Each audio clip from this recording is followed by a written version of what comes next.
The MiG-25 and SR-71 are natural enemies. Only they can catch up with one another, and any other jet that tries to do so would simply be left in the dust, or in this case, their smoke.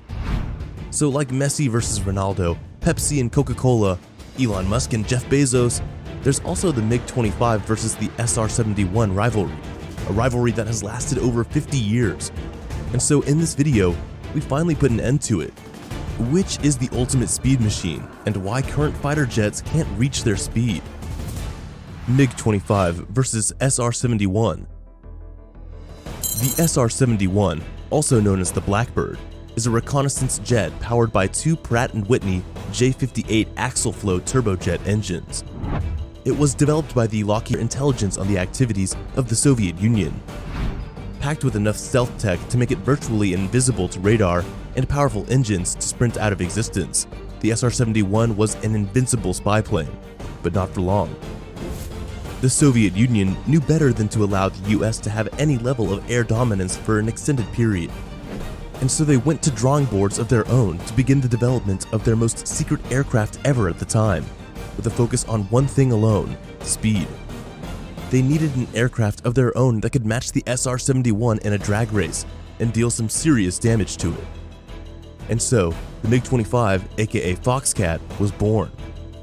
It was contracted to the Soviet Union's Mikoyan-Gurevich Bureau, and it happened to be the last aircraft the founder of the bureau designed before he retired. The MiG-25 is powered by two R-15 B-300 single-shaft turbojets. It was built primarily of stainless steel to handle the thermal stress that came with speeds above Mach 2.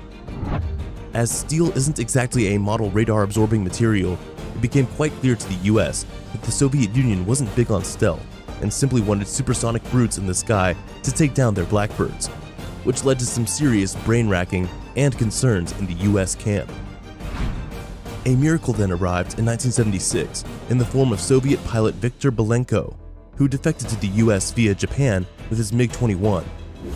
The US wasted no time digging into the fighter to fully know its capabilities, only to discover some weaknesses that made the MiG-25 less of a contender than they thought it was. The MiG-25 was a supersonic fighter capable of speeds of over Mach 3.2. However, it was limited to Mach 2.83 because moving at its top speeds could result in permanent damage to the aircraft. For the Blackbird, reaching Mach 3 speed was a breeze, and so it easily outran every missile that was shot at it. As a result, it never went down to enemy fire, even when it was up against the MiG-25. Its stealth also came into play to make it difficult for Soviet pilots to keep track of it, especially when it was out of direct sight. However, with no primary weapons of its own, the Blackbird was all defense and no attack. So the MiG-25s weren't exactly in danger of it.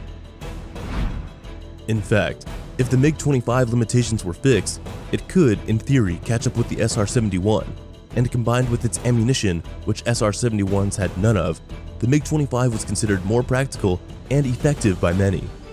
It also didn't help much that the Blackbird cost a fortune to maintain and took so much time to recover after every mission. For the US Air Force, though, it was always worth the wait, as the probability of mission success was never low. This makes one wonder why they never spent much time or resources bringing their current fighters up to speed, Mach 3 speed, that is. Well, it turns out that there's actually a genius reason behind that. Over time, the top speeds of modern aircraft have been on a solid decline. As unprogressive as that may sound, it really isn't. Modern warfare would simply not be about individual planes competing to look more blurry and take one another out of the sky. And even if it was, supersonic speeds were never much of help in attack anyways. So instead of building aircraft to peek into foreign affairs and sprint away in fear once spotted, resources were focused more on stealthy, highly maneuverable aircraft that would be far more difficult to detect. And once detected, would be able to dance around the opposition and deal some damage of its own.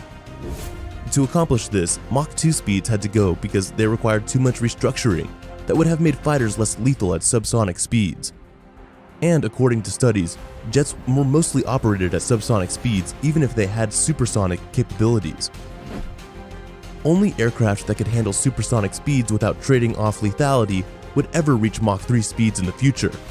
And with heat-resistant structures, complex intakes, and low bypass engines, it seems 6th-generation fighters such as the NGAD aircraft MiG-41, and Tempest might be just the thing. As a result, they might soon be replacing 5 of the most spectacular subsonic fighters the world has ever seen. Nevertheless, let's look at some of the fastest and most lethal fighter jets in the world. Number 1. F-15 Eagle Mach 2.5. The F-15 Eagle is an American all-weather twin-engine tactical fighter that served as McDonnell Douglas's proposal to the United States Air Force after they requested a dedicated superiority fighter in the late 1960s. It had its first flight in 1972 and was introduced into service 4 years later in 1976. The F-15 was used primarily by the air forces of the United States, Japan, Saudi Arabia, and Israel. The fighter remains in active service to this day and continues to dominate with 100 victories and no recorded losses in aerial combat. It remains one of the most successful fighters in modern history. Number 2. Su-27 Flanker Mach 2.35. The Su-27 Flanker was designed by Sukhoi for the Soviet Union to counter American fourth-generation fighters, particularly the F-14 Tomcat and F-15 Eagle.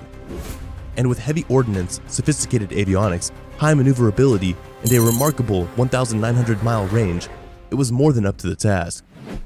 The Su-27 took to the skies for the first time in 1977 and entered service in 1985. It has been operated by 14 different nations around the world, surprisingly including both the United States and China. Number 3. MiG-29 Fulcrum Mach 2.3. The MiG-29 Fulcrum was another twin-engine fighter developed by the Soviets to counter American fourth-generation fighters. With its Su-27 cousin by its side, both the F-15 Eagle and the F-16 Fighting Falcon had something to worry about. Thanks to its precision munitions and air-to-surface armaments, the MiG-29 remains one of the most lethal fighters to come out of Soviet borders. It had its first flight in 1977 and was introduced into service in 1982. The fighter has served more than 30 different nations, and it remains a primary fighter for Russia, India, Uzbekistan, and Iran. Number 4. Chengdu J-10 Mach 2.2. The Chengdu J-10 is China's entry to this list. Its destructive nature earned its nicknames such as Vigorous Dragon and Firebird. The J-20 is a single-engine, lightweight multi-role fighter, performing effortlessly well in whatever weather nature throws at it. The J-10 was produced by the Chengdu Aircraft Corporation for the People's Liberation Army Air, aka the Chinese Air Force. The J-10 is China's go-to for air-to-air combat and strike missions. It had its first flight in 1998 and entered service 7 years later in 2005. It has remained in active service since then. Number 5. F-22 Raptor Mach 2.0. The F-22 Raptor is the world's first fifth-generation fighter. Developed by Lockheed Martin for the United States Air Force, it is a single-seat, twin-engine, all-weather, stealth tactical fighter that makes a statement. Combining the pros of high maneuverability, stealth, advanced avionics, and aircraft-crippling ammunition, the F-22 Raptor isn't one to play with. The F-22 had its first flight in 1997 and entered service in 2005. It is slated to be replaced by the Fighters of America's NGAD family of aircraft, but it remains a prized possession to the nation. So much so that there's a law that prevents it from being sold or exported, even to allied nations. It's pretty clear that these fighters are good sport, competing with one another and bullying the rest, keeping their respective air forces ahead. At a point though, staying ahead meant having jets that could travel at speeds the human eye couldn't keep up with. And so thanks to the SR-71, the United States was able to stay ahead of Russia, and thanks to the MiG-25, Russia was able to stay ahead of the rest of the world, literally. So let's all give a massive thumbs up to the United States, Russia, and this video. Yes, this video. Well, if you learned a thing or two from it, might as well give it a like, right?